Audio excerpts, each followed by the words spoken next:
If you believe fate can be cruel, and maybe a little furry, hit subscribe. Because this is the story of how I went camping for Wi-Fi content, and came home with a werewolf husband. They say heartbreak hurts like claws. They're right, I just didn't expect the claws part to be literal. My name's Talia Ray, 27, professional oversharer, part-time travel blogger, full-time disaster in yoga pants. My audience loves when I glamorize chaos, sunset hikes, ethically questionable cocktails, and captions about healing through nature. Spoiler: nature doesn't heal you, it exposes you. I used to think I could outrun loneliness with pretty pictures. Then I met Eli Hart, the quiet hiker with a smile that looked stolen from the moon. He smelled like pine needles and heartbreak, which, fun fact, apparently do mix. He was all contradictions. Rough hands, soft words.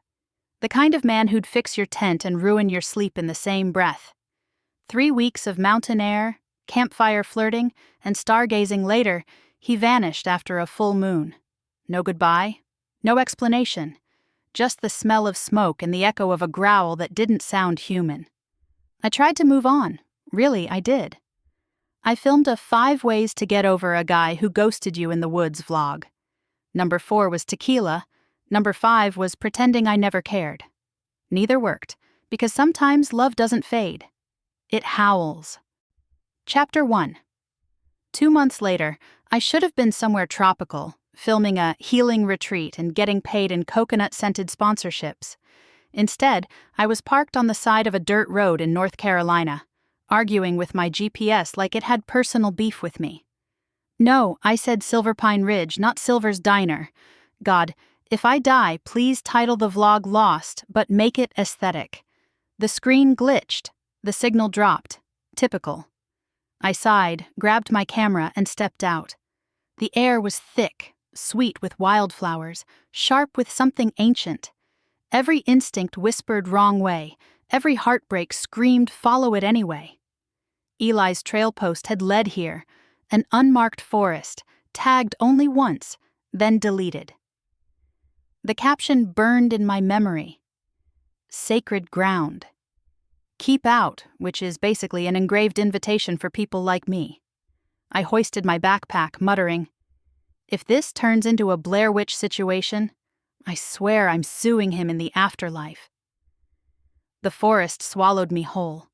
The deeper I went, the quieter it became. Not peaceful quiet, expectant. Like the whole world was holding its breath, waiting to see if I'd make the wrong move. Sunlight slanted through the canopy, gold dripping over lavender-blue blossoms carpeting the ground. Lupines, everywhere. They shimmered faintly, like they remembered starlight. I crouched to take a photo, mumbling into my mic. Note to followers, these flowers are supposed to bloom only in spring. It's October. Either I've found a miracle, or a radiation zone. A branch snapped behind me. I turned, slow, cautious. Nothing, just trees. Then, another snap, closer. I spun around, brandishing my tripod like a sword. Hello! If you're a bear, I'm friendly. If you're a man, I have pepper spray and trust issues. A shadow stepped forward. Tall, barefoot, bare-chested. Not Eli, but somehow worse. His eyes caught the dim light, silver, sharp, and too still. The kind of eyes you meet in a dream you're not sure you wake from. You shouldn't be here, he said, voice low enough to shake the leaves. Cool, me neither, I shot back. Just lost. GPS hates me. He inhaled once, slow and deliberate, like he was scenting the air. Then his jaw tightened. You smell of him. Excuse me? He took 1 step closer. The temperature dropped 10 degrees. The rogue who ran. His scent is on you. My brain scrambled. Rogue? Ran? Oh no, this was some cult thing. I lifted my hands. Okay, stranger danger. Let's skip the blood oath and get to the part where I leave. He moved faster than logic. 1 blink and he was in front of me, catching my wrist before I tripped backward. His skin was hot, burning through the cool air. Who are you? He demanded. A very lost influencer. Your name. Talia. He repeated it like a test, slow on his tongue. Then his gaze dropped, locking on something invisible near my collarbone. He marked you. I jerked free. Whoa, buddy, no one marks me unless there's a verified check involved. That earned the ghost of a smile. Almost. Then, with that same steady, terrifying calm, he murmured one word. Mine. The forest tilted. My stomach followed. What now? He stepped back, expression unreadable. You crossed into Silverpine territory. The pack will smell you soon. If they sense the rogue's claim, they'll tear you apart. Okay, wow, that escalated. Can we skip to the part where I leave alive? His silver eyes narrowed. You won't make it out before nightfall. That sounds like a challenge. That sounds like a warning. Another howl sliced the distance, low, mournful, and close. His head turned toward the sound. My pulse jumped. They're coming, he said. Run! I don't even know which way is out. Then run toward me, he growled, and his eyes flashed gold. And maybe it was madness, or heartbreak, or the way the wind whispered trust him. But I did. I ran straight into his world. Chapter 2. When you run out of breath in the woods, you learn real fast that cardio is not a personality trait, it's a survival skill. The forest swallowed my footsteps whole. Every direction looked the same, dark, endless, whispering. The trees pressed in close, like they were breathing with me.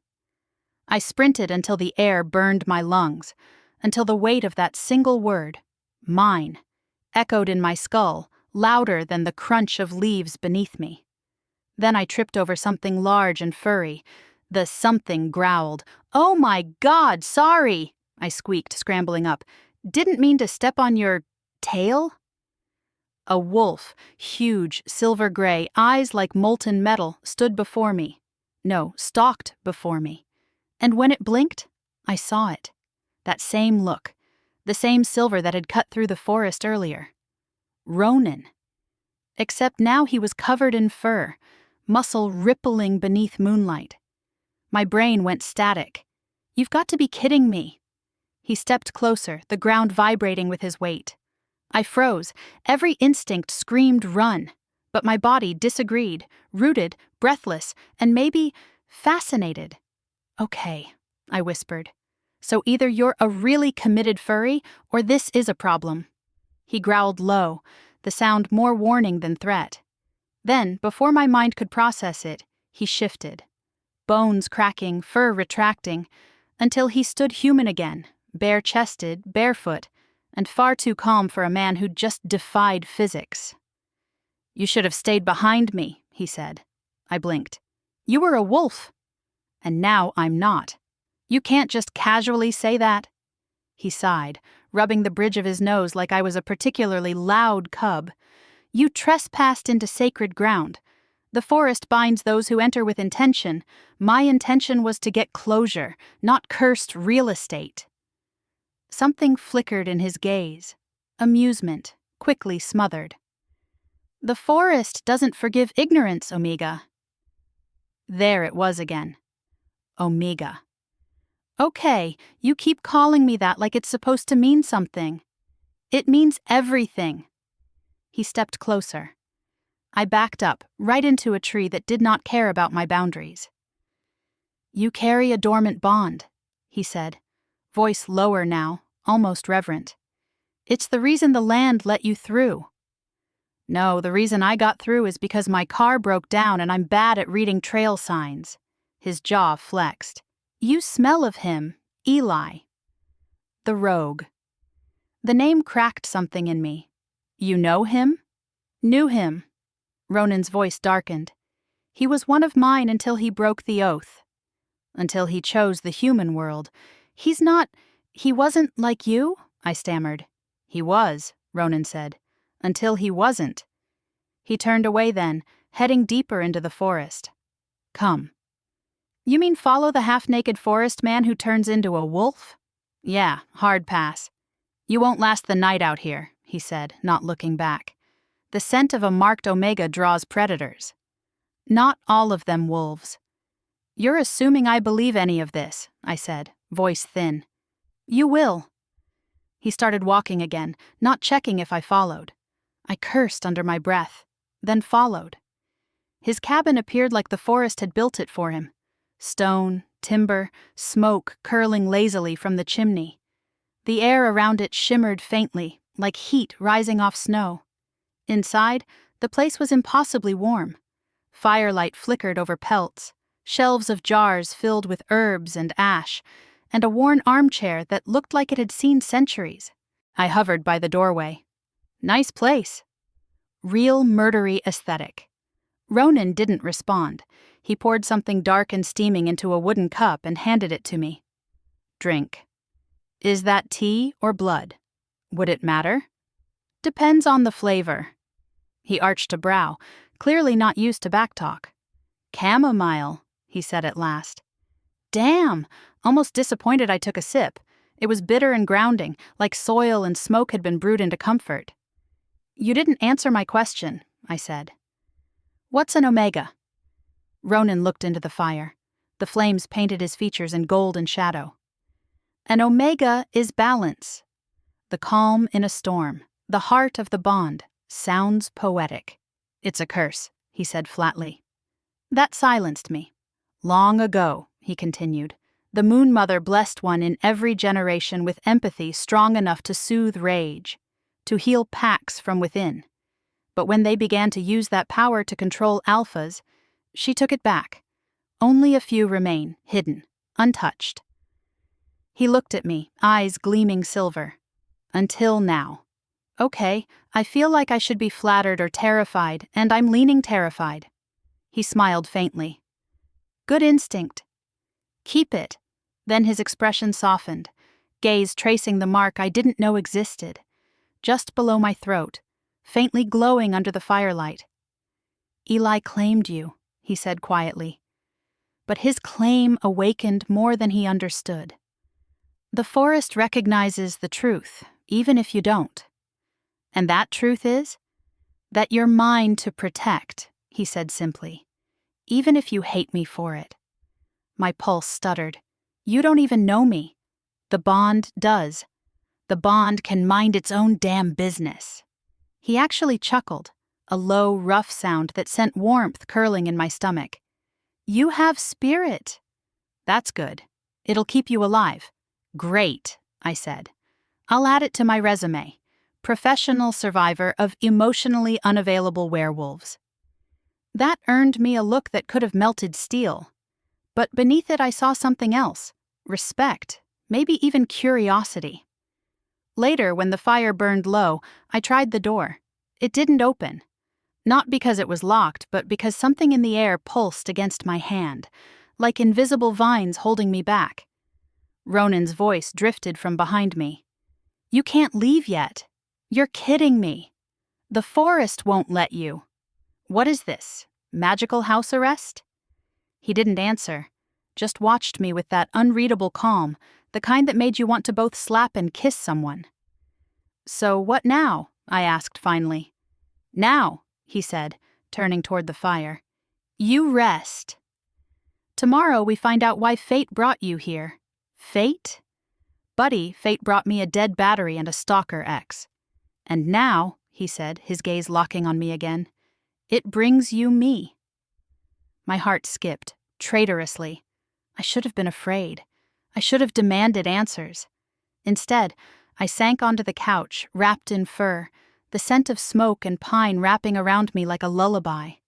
Outside, a wolf howled, deep and mournful. Inside, I realized the truth I didn't want to admit. Part of me didn't want to leave. Chapter 3. Here's the thing about secrets in the woods. They don't stay buried. They just grow roots. Morning came in shards of pearl through the shutters. The cabin smelled like smoke, cedar, and something warm that I refused to call him. I woke under a pelt big enough to qualify as a studio apartment, and for 5 dangerous seconds, forgot I was supposedly kidnap-cursed by a wolf monarchy. Then I rolled over and met a pair of silver eyes watching me from a chair in the corner. Personal space, I croaked. Ronan didn't blink. You thrashed. Thought you were dreaming of teeth close, I said, pushing up on my elbows. I was dreaming of YouTube comments. He rose, fluid and quiet, and handed me a tin mug. Drink. Bone broth, I sniffed it. Smells like an elk had a midlife crisis. His mouth almost softened. You're paler than the moon. Omegas run cold when they're untethered. And coffee runs hot. We all have our little needs. He tipped his head. You'll have it later. First, you need to stop smelling like a lost thing. Wow, put that on a pillow. He motioned me outside. The air hugged my skin, cool, damp, full of birds that refused to sing. He led me to a shallow stream where lupines grew in a ring, their petals freckled with dew the color of mercury. Step in, he said. I didn't pack a mystical foot bath outfit. Step in, Talia. I did, mostly because the forest leaned closer like it wanted to see if I'd disobey. The water was so cold it bit. Ronan scooped a palmful and poured it over the hollow of my throat. The shock bolted to my spine. He did it again, slower this time, and I wasn't sure if the shiver was from temperature or proximity. Spring water pulls wild scent to the surface, he murmured, eyes fixed on the skin just under my collarbone. What bonds you blooms there? I looked down. For a breath, I swore something faint pulsed beneath the skin, like a crescent or a claw. Then it was gone. Neat party trick, I said, trying to sound breezy while my heart set off fireworks. So, Lesson 2 in Werewolf 101? He straightened. Lesson 2, the forest returns what's true. Great. And what does it do with what's a lie? His gaze slid to the lupines swaying in a wind I couldn't feel. It eats it. Okay, I said, no pressure. He took me walking after that. Not far, just along the invisible seam where his land went from welcoming to warning. I could feel it, a subtle resistance in the air, like pushing my hand into a pool of velvet. There, Ronan said, pointing to nothing. Boundary. I squinted. Looks like trees. Step. He nudged me forward with 2 fingers at my lower back. I went to take a step across, and my foot landed where I started. The boundary didn't move me. It reorganized the world around me like it was dragging and dropping the entire forest with a mouse. I tried again, slower. Same result. Start point. I scowled at the tree line. Okay, rude. The land keeps what it's claimed, he said, until claim is resolved. Are we still talking about real estate? His silence did that thing where it weighed more than words. We headed back the long way, not talking. He was good at it. Silence like a cloak, like he'd learned how to be a shadow that could bite. I was less good. My thoughts ricocheted. Eli's vanishing act. Ronan's vow to protect me. The way the forest was a hall of mirrors that only showed me myself when I looked at him. Inside the cabin, he put a rough-bound book in my hands. Leather cover, edges scarred by something that left 3 neat grooves, claw marks. What's this? I asked, aside from proof your interior designer is a banshee? A history, he said. Of those like you. He meant omegas. I opened it and found pages filled with tight ink lines and sketches. A wolf curled around a woman with a haloed mark at her throat, a ring of lupines blooming under snow, a crescent moon above a pair of linked scars. I flipped to the back. Old habits, that's where the receipts hide. A leaf-thin page slid loose, catching on my finger. On it, a poem, if you were into prophecies that sounded like someone had bled them out. When lupines bloom out of season and silence braids the pines, the omega wakes within the rogue. The alpha threads the lines. Marked by crescent, bound by howl, a heart that would not choose.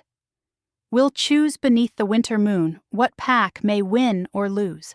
A brown thumbprint stained the corner, not ink, older, darker. Blood, I whispered. Ronan nodded once. Every prophecy's signed in it. Cool, I said, even though my palms went slick. Mine's usually a docu-sign. He watched me, expression unreadable. Do you understand what this means? Yes, I said. It means your ancestors were dramatic. Try again. I scanned it again, this time feeling the words settle into me like stones in a river. Omega wakes within the rogue. Eli. Alpha threads the lines. Ronan. A heart that would not choose, will choose. My chest tightened. I don't like being a prize in anyone's poem. Ronan's jaw worked. You're not a prize. You're the fulcrum. Yeah, because that sounds so much better. He didn't move closer, but somehow the distance between us folded in half. We will not force you, he said, voice softer than I'd heard it. Not the pack. Not me. Not even the forest. And Eli? I asked. Something flickered in his eyes, a storm on the horizon. He has already forced you enough. I hugged the book to my ribs, the claw marks biting my palm. That's not fair. It's true. The words came like a blade laid on a table. He marked you without telling you what it meant. He took choice and called it protection. I'm sure he had a reason. And I'm sure reasons feel like ropes when you're the one tied to them. We stared at each other, the fire muttering low things in the hearth. Tell me about him, Ronan said. What do you want to know? Everything. So I told him. Eli's laugh like the last good song on a broken radio. The way he always stood between me and the wind like the sky was a knife. The night we fell asleep under a full moon, and I woke to a cry that sounded like a man losing his name. Ronan listened without interrupting. When I finished, he looked tired, like every bone remembered something I hadn't said. He was my brother, he said finally. Once. The air left the room. By blood? By bond. Same thing, I said too quickly, because the alternative hurt. Right? He didn't answer. Instead, he took the book back and slid it into a niche above the mantel, behind a ruined stone. A tiny shriek rang in my head when it sealed, like a door slamming in a dream. You hiding that from me? I asked. From everyone, he said. Prophecy draws war. Great, I said. Let's put a bow on me and call me the world's prettiest landmine. He stared, and this time the quiet turned hot. You are not a weapon, Talia. Then what am I? An anchor, he said. And I have been drifting a very long time. My laugh came out delicate and cracked. Careful. That almost sounded like a confession. Careful, he said back, eyes lowering to my mouth and away again. You almost sounded like you wanted to hear it. We stood on the edge of something bright and dangerous, and because I am who I am, I stepped back. Midday hunger calls, I announced. Do alphas eat sandwiches, or is it all hearts and irony? Protein, he said, shooting me a look that made my insides blush. We have jerky. Sexy. He passed a strip across the table. Our fingers didn't touch. My body complained. I chewed, pretending it wasn't delicious, pretending I wasn't aware of every place the air touched my skin. When the shadows stretched, he took me outside again. If you cannot leave, he said, learn how to survive. Is this a montage? Because I didn't wear my training bra. He ignored me and taught me how to read tracks in the mud, how to hear the difference between a twig snapped by deer and one snapped by something that wanted to be quiet. He corrected my stance with a 2-finger touch at my elbow, my ribs, my hips.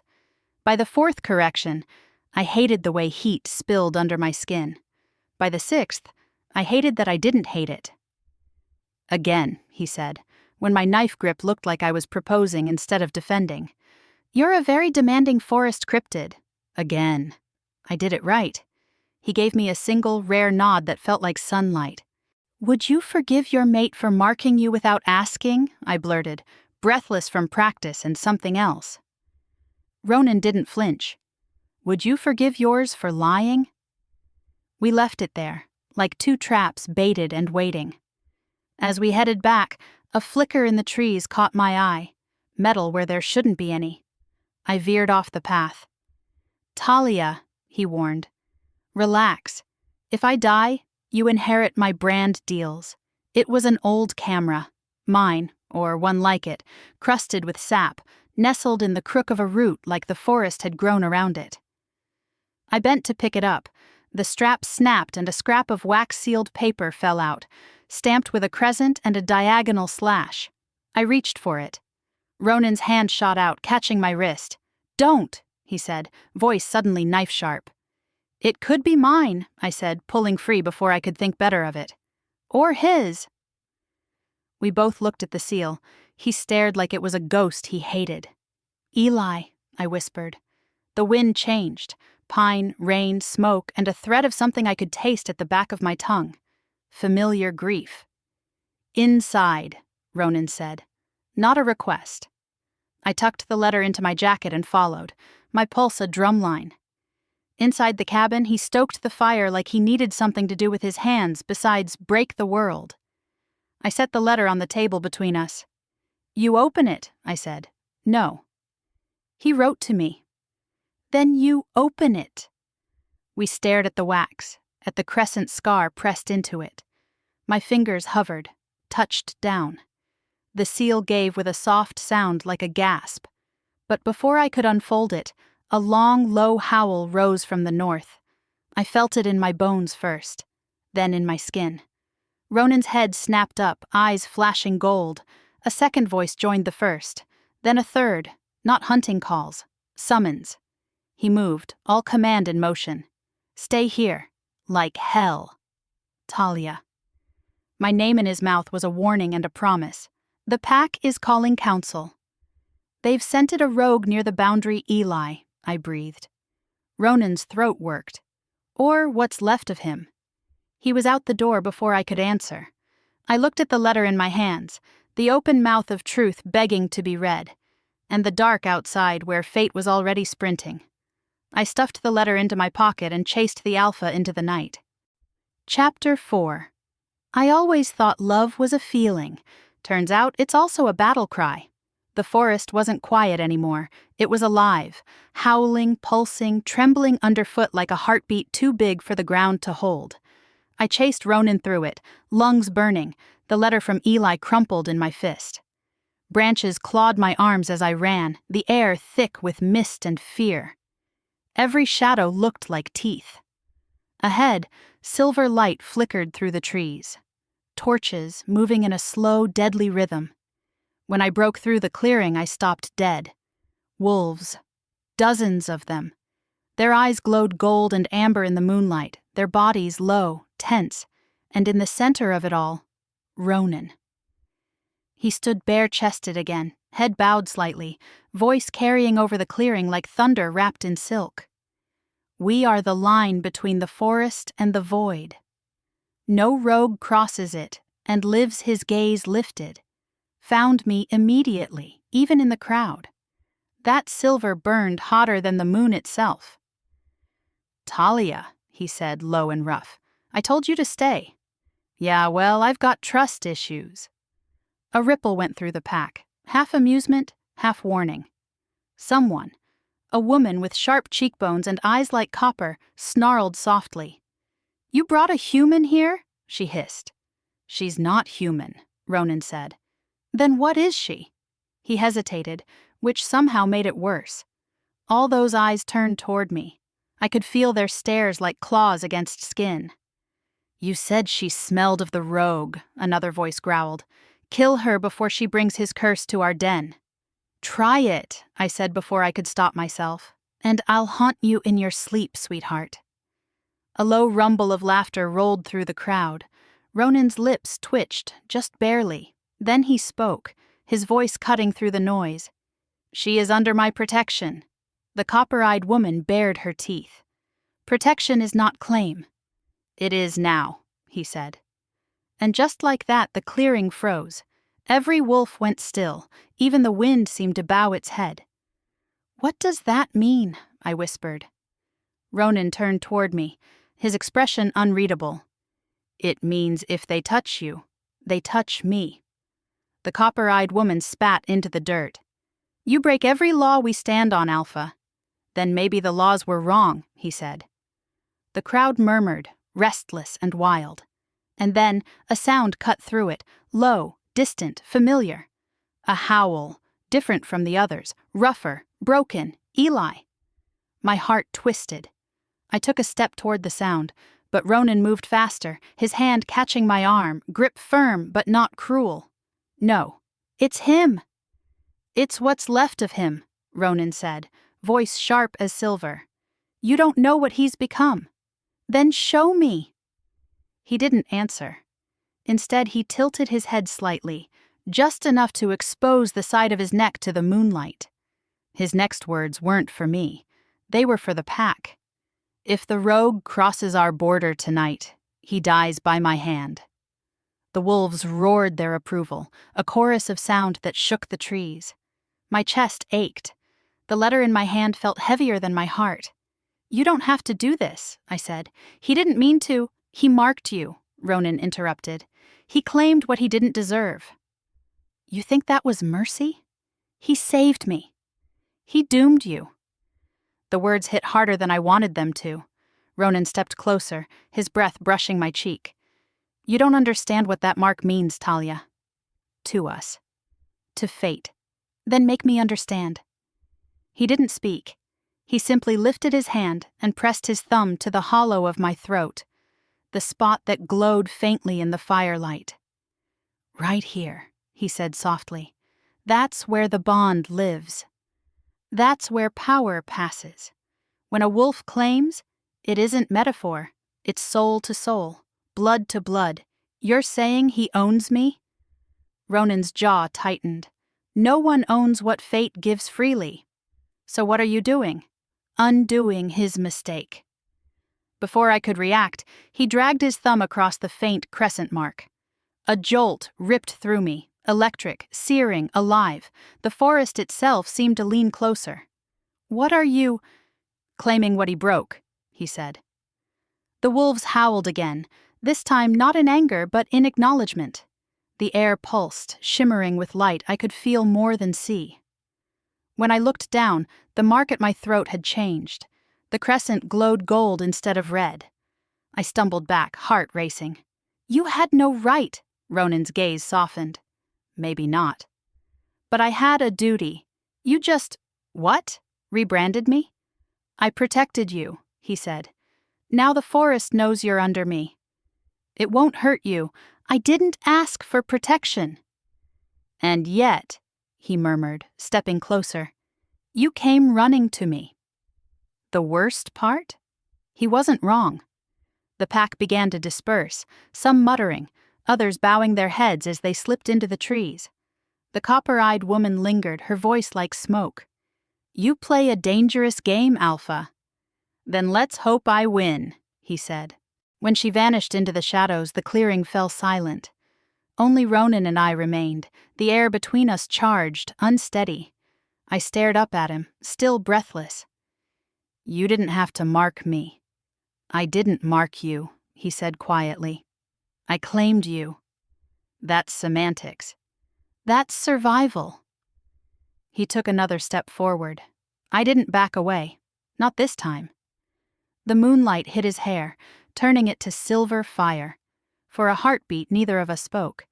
Then he said, voice low enough to steal the air from my lungs, when I said mine, I didn't mean possession. Then what did you mean? Recognition. And somehow that was worse, because it felt true. His hand brushed my cheek, light, tentative, reverent. I didn't pull away, didn't breathe, didn't want to. Ronan, I whispered. Talia. The way he said my name, like a vow, like a prayer, was almost enough to make me forget the world was still burning around us. Almost. Because the next sound we heard was not a howl. It was a scream. Distant, human, familiar, Eli. Ronan's head snapped up, eyes flashing gold. He's here. And before I could stop him, he was gone, running toward the sound, vanishing into the trees like a shadow the moon forgot.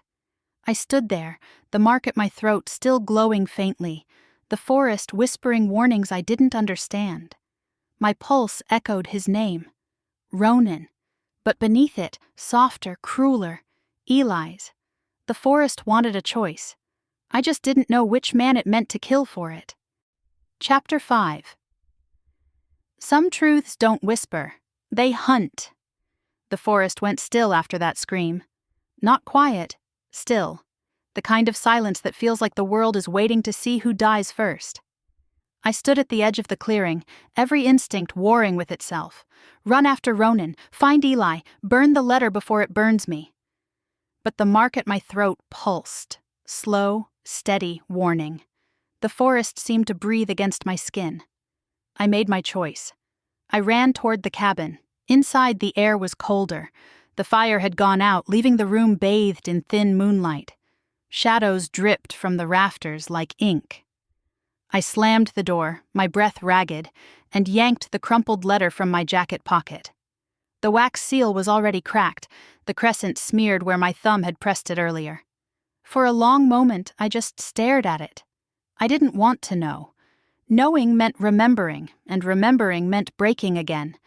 But the truth had claws, and it wanted out. I unfolded the paper. Eli's handwriting was rushed, uneven, stained with something darker than ink. Talia, if you're reading this, it means the forest found you. I never wanted that. I thought if I ran far enough, if I broke every vow, it would keep you safe. I was wrong. You felt it, didn't you? The pull, the ache under your skin when the moon rose. That's the bond waking. You were never human. Not fully. You're the last Omega born under the silver eclipse, the one the pack called the Heart. Ronan doesn't know it yet, but you were meant for him. Fate made you for the Alpha, not the Rogue. I couldn't let them have you. I couldn't let him claim what fate built for someone else. So I did it first. And when I touched you, when I marked you, the forest shifted. It punished me. It took my wolf and left the rest behind. Half a man, half a monster. I hear it calling me back, but I won't go. I'll stay out here until I rot if it means you never have to choose between us. But if Ronan finds you, run. Because he'll choose the pack. He always does, even if it means losing you. Forgive me. Or don't. Just live. Eli. The letter trembled in my hands before I realized it was me shaking. My throat burned. My eyes, too. He marked me to save me, I whispered, and cursed himself instead. Something stirred outside. A crunch of boots on soil. I turned. Ronan stood in the doorway, chest rising and falling, blood smeared across his shoulder. Moonlight clung to him like armor.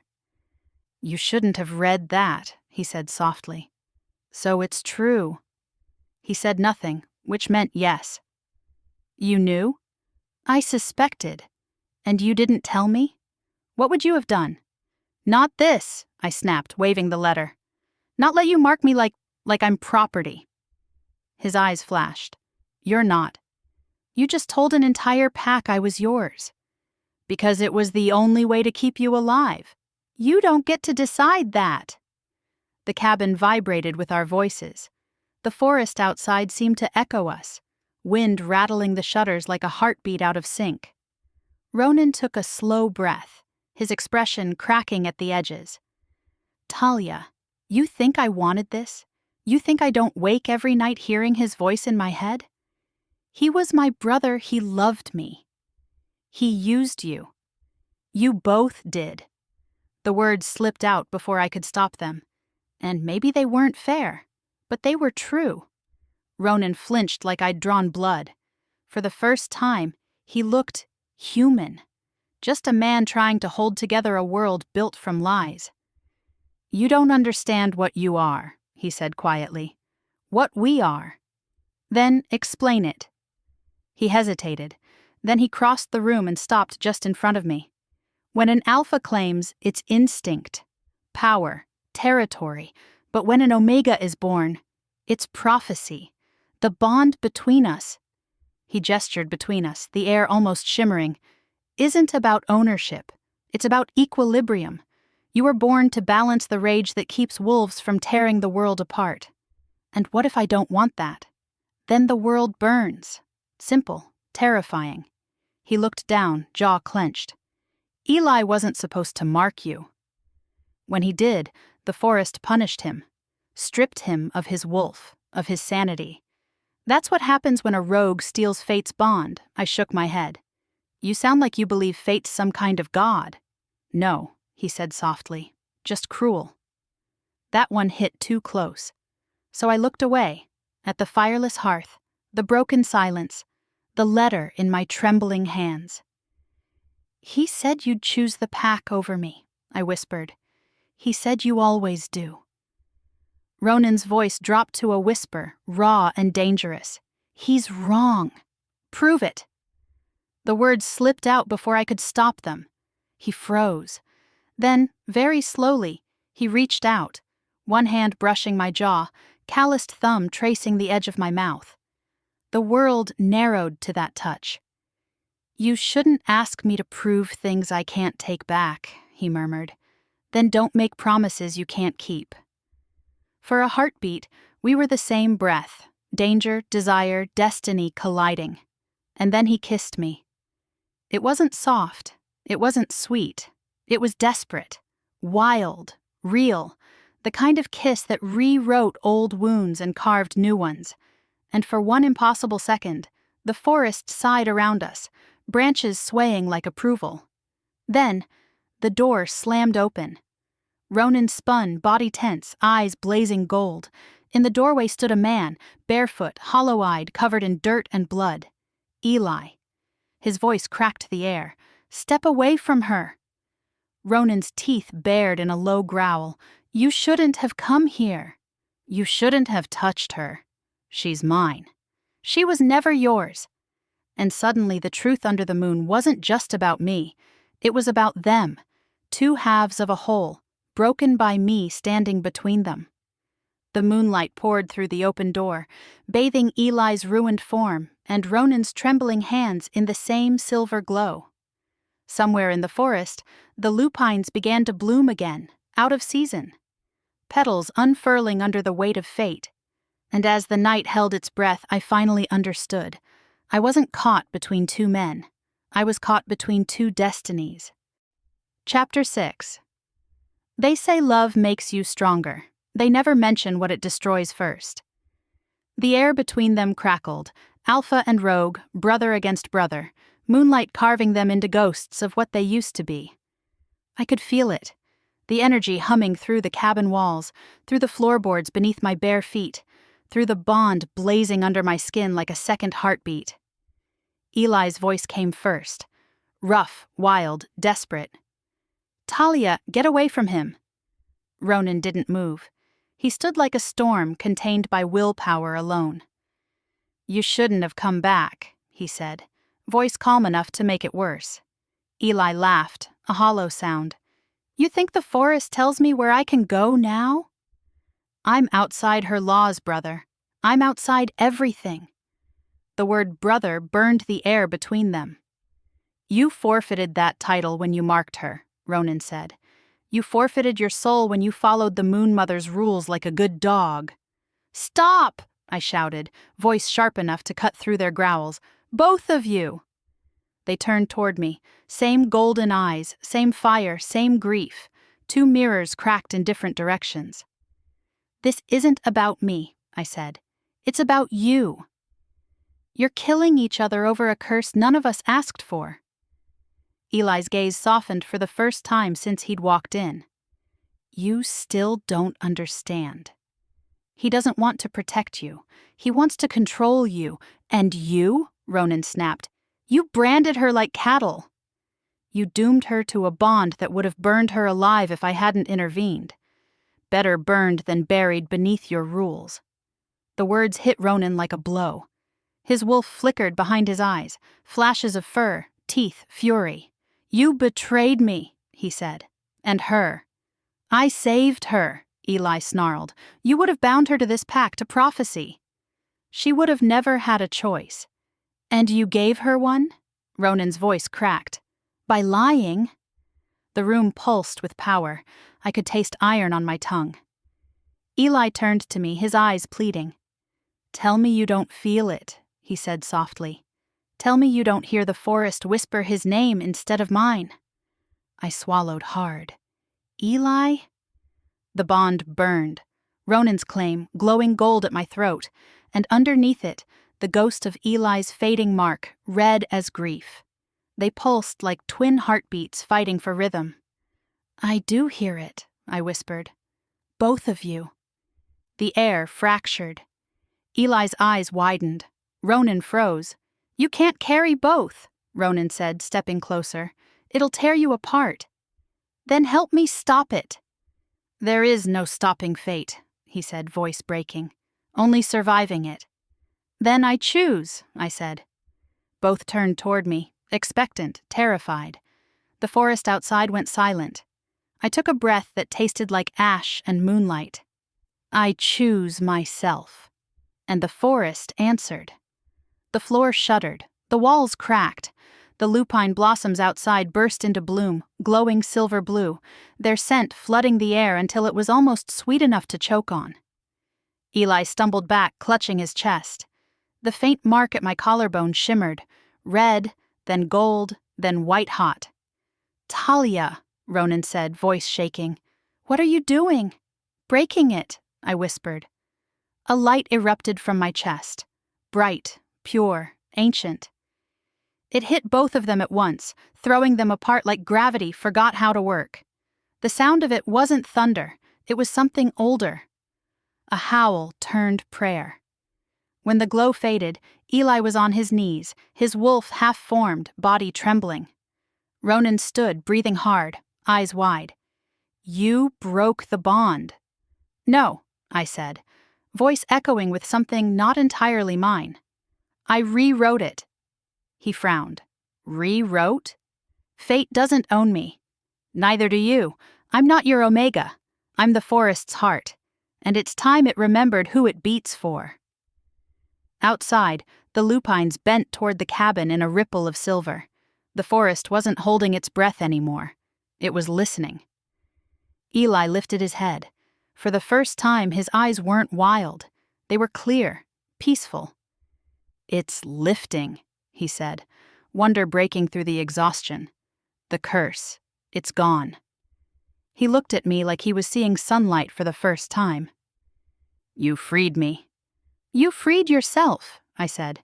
I just gave the forest a better story to tell. He smiled faintly. Always had a flair for drama. Runs in the family, Ronan said quietly. They looked at each other, years of anger and grief suspended between them like fog. Then, slowly, Eli nodded. Take care of her, he said. I think she's got that handled, Ronan replied. Eli smiled, sad, soft, true, and stepped back toward the door. The moment his feet crossed the threshold, his body shimmered into dust and light, scattering into the night like ash caught in wind. And then he was gone. Silence fell. I sank to my knees, shaking, the mark at my throat fading to a faint shimmer. Ronan caught me before I hit the ground, his arms steady, warm, real. You could have died, he whispered. I was tired of waiting for permission to live, I said, voice raw. So I gave it to myself. He laughed, broken, beautiful. You really are the forest's heart. Don't sound so proud, I murmured. He's still your brother. And you're still mine, he said. Then, after a beat, softer. If you want to be. I looked up. The moon framed his face, silver bleeding into his hair, his eyes soft where the alpha edge used to be. Ask me again, I said. He frowned. Ask you what? If I'll stay. Ronan's lips curved in something that looked suspiciously like hope. Will you? I smiled, tired but sure. For now. But we're setting new terms. Name them. No more claiming. No more bonds I didn't choose, just us. Figuring it out. Agreed, he said. Then quieter. And if fate disagrees? Then fate can file a complaint. He laughed again, low, genuine, and the forest joined in, wind dancing through the lupines like applause. Epilogue. It's been months since that night. The pack calls me Heartkeeper now. I still post travel videos, though the backdrops are more pine and less Wi-Fi. My followers think I joined some wellness cult. Maybe I did. Ronan runs the Silver Pine differently now. Less law, more loyalty. Sometimes I catch him watching me like he's still waiting for the forest to take me back. Regret it? He asks one night, voice quiet beneath the stars. Breaking the bond? I tease. Or kissing you after? He smirks. Both. Not yet, I say, but check in after the next full moon. He laughs, pulling me close, the smell of pine and promise clinging to his skin. The mark on my throat glows faintly when he does. No longer a chain, just a reminder. The forest hums, the lupines sway. And somewhere, maybe Eli's laughter rides the wind. Because in the end, fate didn't win. We did.